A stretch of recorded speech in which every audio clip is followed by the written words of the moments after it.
Lakini niwaambie Korogwe ni kituo changu cha mwisho kwenye mkoa huu wa Tanga.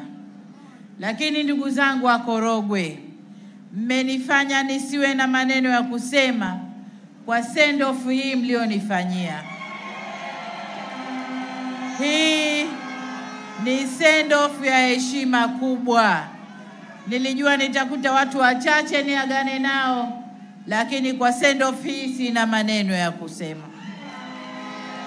Neno langu kwenu wana Korogwe, mkitupa ridhaa ya kuendelea tena kuongoza nchi hii, yale yaliyoombwa hapa ya elimu, ya afya, ya barabara, ya umeme, tunakwenda kuyafanyia kazi.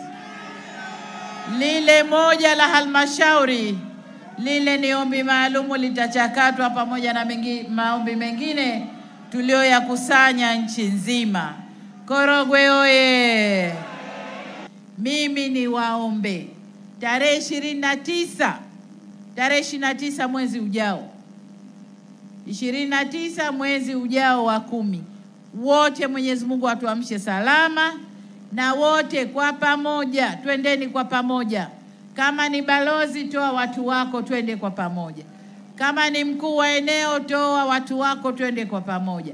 Vijana, toweni watu waende kwa pamoja. Kama kuna wagonjwa, pengine mipango ya kuwapeleka wakapige kura. Twendeni kwa pamoja tukapige kura. Kwa nini nasema hivi? Nasema hivi kwa sababu watu wengi sana wanajitokeza kwenye mikutano. Mnaweza mkafikiria Chama cha Mapinduzi kimeshinda na mkalala usingizi. Niwaombe sana, hatuko peke yetu, uchaguzi unasimamiwa na watu wengi. Jinsi tunavyojaa kwenye mikutano, hivyo tukajae kwenye masanduku ya kura. Hivyo tukajae kule. Na hivyo ndivyo tutakavyoweza kuwaziba midomo wale ambao wana midomo kwa Tanzania. Niwaombe sana ndugu zangu, twendeni kwa pamoja tukapige kura. Tukapige kura kwa nani?